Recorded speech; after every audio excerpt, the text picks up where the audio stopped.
Isang mukbang vlogger ang namatay pagkatapos lamang kumain ng isang buong ulo ng baka. Hindi niya siguro nakayanan ang taba ng baka at yun nga tumaas ang kanyang dugo.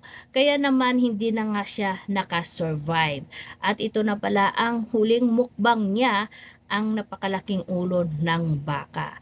Makikita nyo dyan sa baba guys ng video natin na itong si kuya ay ganadong-ganado sa pagkain nga ng ulo ng baka.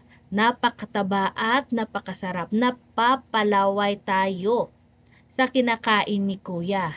Pero yun nga ay babala naman. Wala namang bawal kung anong pagkain yung gusto nating kainin. Pero reminders lang at syempre babala na rin sa atin na dahan-dahan lang tayo sa pagkain ng mga ganyang pagkain dahil hindi natin alam baka yan na pala ang huling kain natin. Katulad dito kay kuya, kaya condolence kay kuya at nailibing na nga siya. At yun nga dito sa page nila ay sinabi nga nila doon sa kapatid nila na may nagsabi doon na i-continue daw ng kanyang ang mga anak ang nasimulan ng kanilang tatay kasi nga para na rin sa pang-araw-araw nila na pangangailangan dahil nga yung ng tatay nila nung namatay ay hindi na rin daw makapagtrabaho. Nakakaawa lang yung ganito kasi nga nagbuwis-buhay sila dahil sa pagmumukbang. Marami tayong nakikita na nagmumukbang na sobrang sobra. Pero yung iba dyan na ay meron din namang iniinom na mga gamot. At bago sila yung kumain o magmukbang ay nagpapacheck muna sila ng kanilang BP. Kaya dahan-dahan lang tayo guys, 'di ba? Katulad kay Kuya napakasayang. Pero siguro ngayon, yun hanggang doon na lang yung buhay ni Kuya. Pero yung mga alaala niya at yung mga video niya ay mananatili sa alaala ng mga fans ni Kuya. At ito ay magiging leksyon na rin sa atin.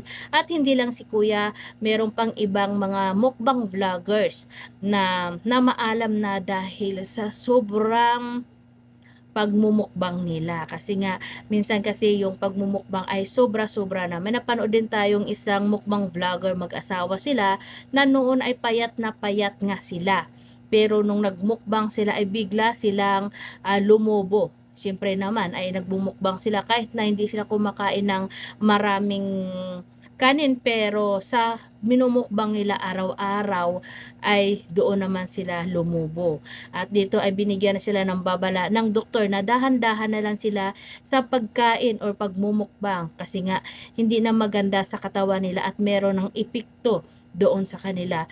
Masasabi natin minsan na for the content lang at doon ay mabilis nga kumita ng pera. At yun ang gusto nilang maging content pero minsan ay napapaisip din tayo na baka nga hindi na natin namalayan at hindi na natin napapansin na meron na para tayong nararamdaman. Kaya dito kay Kuya condolence at doon sa mga kanyang pamilya or naiwan ng namatay na isang vlogger. Condolence sa'yo at dun sa mga anak niya, itibayan niyo mga loob niyo. At dito, paalala din natin sa mga mukbang vloggers natin na napakagana naman talaga kumain pag nasa harap ng kamera or pag nagmumukbang tayo, pag marami tayong pagkain. Pero, paalala lang din sa atin na huwag tayong masyadong padalos-dalos kasi huwag tayong masyadong kumain. Wala namang masyado masama doon sa pagkain pero dapat meron tayong mga iniinom na mga gamot. Kailangan din natin na alagaan yung kalusugan natin. Gaya ng sabi ko, isa lang yung buhay natin at isa lang yung katawan natin. Kaya kailangan natin alagaan ito. At dito nga sa mga mukbang vloggers, nakaka-proud kayo kasi marami kayong kinakain. At sana mag-iingat kayo para sa sarili nyo.